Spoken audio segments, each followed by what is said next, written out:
Assalamualaikum warahmatullahi wabarakatuh. Sebelumnya perkenalkan, kami dari kelompok 10 yang beranggotakan pertama saya sendiri Febiana Ainun Ilmi, yang kedua Putri Novita, dan yang terakhir Nur Syahiroh.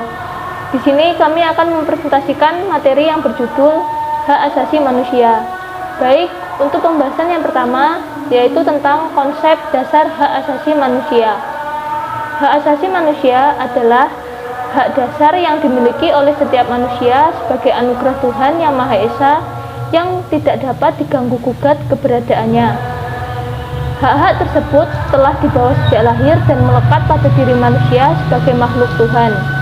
Berdasarkan Undang-Undang Nomor 39 Tahun 1999 tentang Hak Asasi Manusia, dinyatakan bahwa hak asasi manusia adalah seperangkat hak yang melekat pada hakikat dan keberadaan manusia sebagai makhluk Tuhan Yang Maha Esa dan merupakan anugerahnya yang wajib dihormati, dijunjung tinggi, dan dilindungi oleh negara hukum, pemerintahan, dan setiap orang demi kehormatan serta perlindungan harkat dan martabat manusia. Hak asasi manusia dalam UUD 1945 sebelum amandemen. Pengaturan hak asasi manusia berdasarkan Undang-Undang Dasar 1945 dapat dilihat dari ketentuan dan pembukuan dan pasal-pasal tubuh setelah amandemen. Bagir Manan berpendapat bahwa terdapat 3 kemungkinan bentuk hukum yang dapat menampung rincian hak asasi manusia, yaitu yang pertama menjadikan bagian integral dari Undang-Undang Dasar 1945, yaitu dengan cara melakukan amandemen pada Undang-Undang Dasar 1945. Kedua, menetapkan dalam ketetapan Majelis Permusyawaratan Rakyat. Yang ketiga, mengundangkannya dalam suatu undang-undang berikut sanksi hukuman terhadap pelanggarnya. Hak asasi manusia dalam Undang-Undang Dasar 1945 pasca amandemen. Hasil amandemen Undang-Undang Dasar 1945 memberikan suatu titik terang bahwa Indonesia semakin memperhatikan dan menjunjung nilai-nilai hak asasi manusia yang selama ini kurang memperoleh perhatian oleh pemerintah. Ketentuan hak asasi manusia dalam Undang-Undang Dasar 1945 yang menjadi basic law adalah norma tertinggi yang harus dipatuhi oleh negara. Mungkin itu saja dari saya, selanjutnya akan dilanjutkan oleh presentator berikutnya. Assalamualaikum warahmatullahi wabarakatuh. Saya Putri Novita Ramadhani akan melanjutkan penjelasan dari presentator sebelumnya, yakni saya akan menjelaskan tentang nilai-nilai dalam hak asasi manusia. Salah satu karakteristik hak asasi manusia adalah bersifat universal. Artinya, hak asasi merupakan hak yang dimiliki oleh setiap manusia di dunia tanpa membeda-bedakan suku, agama, ras maupun golongan. Oleh karena itu, setiap negara wajib menegakkan hak asasi manusia.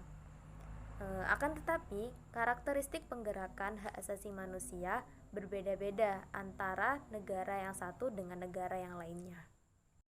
Ideologi kebudayaan dan nilai-nilai khas yang dimiliki suatu negara akan mempengaruhi pola penegakan hak asasi manusia di suatu negara. Contohnya di Indonesia, dalam proses penegakan hak asasi manusia dilakukan dengan berlandaskan kepada ideologi negara, yaitu Pancasila. Pancasila sangat menghormati hak asasi manusia setiap warga negara maupun bukan warga negara Indonesia sendiri. Nilai-nilai Pancasila dapat dikategorikan menjadi 3, yaitu nilai ideal, nilai instrumental, dan nilai praksis. Yang pertama adalah hak asasi manusia dalam nilai ideal Pancasila. Nilai dasar atau nilai ideal Pancasila adalah nilai dasar yang relatif tetap atau tidak berubah, yang berada dalam pembukaan UUD 1945. Nilai ideal berkaitan dengan hakikat kelima sila Pancasila. Nilai-nilai dasar tersebut bersifat universal, sehingga di dalamnya terkandung cita-cita, tujuan, serta nilai-nilai yang baik dan benar. Yang kedua adalah hak asasi manusia dalam nilai instrumental Pancasila. Nilai instrumental merupakan penjabaran dari nilai-nilai dasar yang sifatnya lebih khusus. Nilai instrumental merupakan pedoman pelaksanaan kelima sila Pancasila. Pada umumnya, berbentuk ketentuan-ketentuan konstitusional mulai dari UUD sampai dengan peraturan daerah. Yang ketiga adalah hak asasi manusia dalam nilai praksis Pancasila. Nilai praksis merupakan realisasi nilai-nilai instrumental suatu pengalaman dalam kehidupan sehari-hari. Nilai praksis Pancasila senantiasa berkembang dan selalu dapat dilakukan perubahan dan perbaikan sesuai dengan perkembangan zaman dan aspirasi masyarakat. Hak asasi manusia dalam nilai praksis Pancasila dapat terwujud apabila nilai-nilai dasar dan instrumental Pancasila itu sendiri dapat dilaksanakan dalam kehidupan sehari-hari oleh seluruh warga negara. Nah, maksudnya di sini nilai praksis adalah bentuk implementasi dari nilai dasar dan nilai instrumental Pancasila. Sebagai presentator selanjutnya, saya Nur Syahira. Di sini saya akan menjelaskan tentang bentuk-bentuk HAM. Mengutip dari modul Pendidikan Kewarganegaraan kelas 9 tahun 2020 yang diterbitkan oleh Kementerian Pendidikan dan Kebudayaan, menjelaskan bahwa HAM itu bisa dibagi menjadi beberapa jenis. Yang pertama adalah hak asasi pribadi. Contohnya yaitu hak untuk berpendapat atau hak memeluk agama dan beribadah sesuai agamanya. Lalu yang kedua, hak asasi politik. Contohnya adalah hak menjadi warga negara, hak memilih dan dipilih, dan hak untuk masuk partai politik. Lalu yang ketiga adalah hak asasi ekonomi. Contohnya yaitu hak memilih pekerjaan, hak bertransaksi ekonomi, atau hak mengumpulkan kekayaan. Lalu yang keempat adalah hak asasi hukum. Misalnya mendapat perlakuan sama dalam hukum dan pemerintahan. Lalu yang kelima adalah hak sosial dan budaya. Misalnya yaitu hak mengembangkan dan berpartisipasi dalam budaya, hak perlindungan hak cipta, atau hak mendapat pendidikan. Lalu yang keenam adalah hak dalam tata cara peradilan dan perlindungan. Ini adalah hak untuk memperoleh peradilan dan perlindungan pada penahanan, penangkapan, peradilan, penyitaan, atau penggeledahan. Sementara itu, pada pasal 9 sampai 66 di Undang-Undang Nomor 39 Tahun 1999 tentang hak asasi manusia, ada 10 jenis hak dasar manusia yang mesti dilindungi, yaitu 1. Hak untuk hidup, hak untuk berkeluarga dan melanjutkan keturunan, hak untuk mengembangkan diri, hak memperoleh keadilan, hak kebebasan pribadi, hak atas rasa aman, hak atas kesejahteraan, hak untuk turut serta dalam pemerintahan, hak wanita, dan yang terakhir adalah hak anak. Selanjutnya yaitu pelanggaran HAM. Menurut Undang-Undang Nomor 39 Tahun 1999, pelanggaran hak asasi manusia adalah setiap perbuatan seseorang atau perbuatan kelompok termaksud aparat negara, baik disengaja maupun tidak disengaja, membatasi atau mencabut hak asasi manusia seseorang atau kelompok yang dijamin oleh undang-undang dan tidak mendapatkan atau dikhawatirkan tidak akan memperoleh penyelesaian hukum yang adil dan benar. Berdasarkan mekanisme hukum yang berlaku, secara sederhana, HAM adalah sesuatu yang seharusnya dilindungi, dijaga, dan dijunjung tinggi oleh setiap manusia dan negara sebagai penjaminnya. Jika HAM seseorang tidak dijaga, tidak dilindungi, dan tidak dihormati, bahkan sampai dicabut atau diabaikan, maka artinya sudah terjadi pelanggaran HAM. Jenis-jenis pelanggaran HAM. Berdasarkan sifatnya, pelanggaran HAM bisa dibagi menjadi dua, yaitu 1. Pelanggaran HAM biasa, yaitu kasus pelanggaran HAM yang ringan dan tidak sampai mengancam keselamatan jiwa. Namun, ini tetap saja termasuk dalam kategori berbahaya apabila terjadi dalam jangka waktu yang lama. Beberapa contoh pelanggaran HAM yang ringan yaitu terjadinya pencemaran berbahaya pada makanan yang disengaja dan lain-lain. Lalu yang kedua yaitu adalah pelanggaran HAM berat, yaitu adalah pelanggaran HAM yang mengancam jiwa, mengancam nyawa, seperti pembunuhan, penganiayaan, perampokan, perbudakan, dan penyanderaan. Menurut Undang-Undang Republik Indonesia tahun 2006, tahun 2000 nomor 26 tentang pengadilan HAM. Pelanggaran HAM berat dapat diklasifikasikan menjadi dua, yaitu kejahatan genosida, yaitu setiap perbuatan yang dilakukan dengan maksud menghancurkan atau memusnahkan seluruh atau sebagian kelompok bangsa, ras, kelompok etnis, atau kelompok agama. Lalu kejahatan kemanusiaan, yaitu perbuatan yang dilakukan sebagai bagian dari serangan yang meluas atau sistematik. Serangan ini juga ditujukan secara langsung terhadap penduduk sipil. Bentuknya berupa pembunuhan, pemusnahan, perbudakan, pengusiran atau pemindahan penduduk secara paksa, perampasan kemerdekaan, dan masih banyak lagi. Ada beberapa contoh kasus pelanggaran HAM di Indonesia. Antara lain kerusuhan Tanjung Priok yang terjadi pada tanggal 12 September tahun 1984. Dalam kasus ini ada 24 orang tewas, 36 orang luka berat, dan 19 orang luka ringan. Keputusan majelis hakim terhadap kasus ini menetapkan seluruh 14 terdakwa dinyatakan bebas. Lalu yang kedua, penembakan mahasiswa Universitas Trisakti pada tanggal 12 Mei 1998. Dalam kasus ini, 4 orang mahasiswa tewas.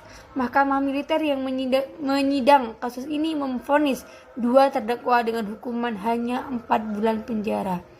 4 terdakwa divonis 2-5 bulan penjara dan 9 orang terdakwa divonis 3-6 tahun penjara. Mungkin itu saja yang dapat saya sampaikan. Mohon maaf apabila ada kesalahan. Hak asasi manusia. Keberadaan kelompok rentan yang antara lain mencakup anak, kelompok perempuan rentan, penyandang cacat, dan kelompok minoritas mempunyai arti penting dalam masyarakat yang tetap menjunjung tinggi nilai-nilai hak asasi manusia. Untuk memberikan gambaran keempat kelompok masyarakat tersebut selama ini, maka penelaahan perlu diawali dengan mengetahui keadaan sebenarnya yang terjadi di dalam masyarakat. Yang pertama adalah anak. Berbagai batasan anak dapat ditemukan dalam beberapa peraturan perundangan yang berlaku di Indonesia. Namun, pada prinsipnya, keragaman batasan tersebut mempunyai implikasi yang sama, yaitu memberikan perlindungan pada anak. Menurut pasal 1 ayat 1 UU nomor 23 tahun 2002, anak adalah seorang yang belum berusia 18 tahun, termasuk anak yang masih dalam kandungan. Berbagai pelanggaran terhadap hak-hak anak yang masih sering terjadi tercermin dari masih adanya anak-anak yang mengalami abuse, kekerasan, eksploitasi, dan diskriminasi. Pelanggaran hak asasi yang menyangkut masalah pekerjaan anak, perdagangan anak untuk tujuan bekerja, seks komersial, dan anak jalanan. Kedua adalah kelompok wanita rentan. Dalam penjelasan pasal 5 ayat 3 Undang-Undang nomor 39 tahun 99 disebutkan bahwa yang termasuk kelompok rentan adalah orang lansia, anak-anak, fakir miskin, wanita hamil, dan penyandang cacat. Oleh karena itu, secara eksplisit, hanya wanita hamil yang termasuk kelompok rentan. Kamus Besar Bahasa Indonesia merumuskan pengertian rentan sebagai 1. Mudah terkena penyakit, 2. Peka atau mudah merasa. Kelompok yang lemah ini lazimnya tidak sanggup menolong diri sendiri sehingga memerlukan bantuan orang lain. Selain kelompok itu, kelompok rentan juga diartikan sebagai kelompok yang mudah dipengaruhi. Pengertian kedua merupakan konsekuensi logis dari pengertian yang pertama, karena sebagai kelompok lemah sehingga mudah dipengaruhi. Ketiga adalah penyandang cacat. Menurut Undang-Undang nomor 4 tahun 97, yang dimaksud dengan penyandang cacat adalah setiap orang yang mempunyai kelainan fisik atau mental yang dapat mengganggu atau merupakan rintangan dan hambatan baginya untuk melakukan kegiatan secara selayaknya.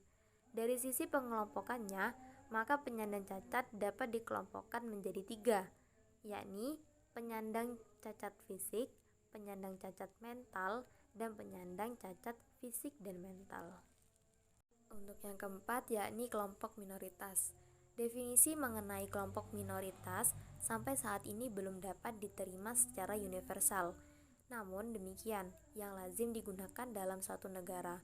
Kelompok minoritas adalah kelompok individu yang tidak dominan dengan ciri khas bangsa, suku bangsa, agama, atau bahasa tertentu yang berbeda dari mayoritas penduduk.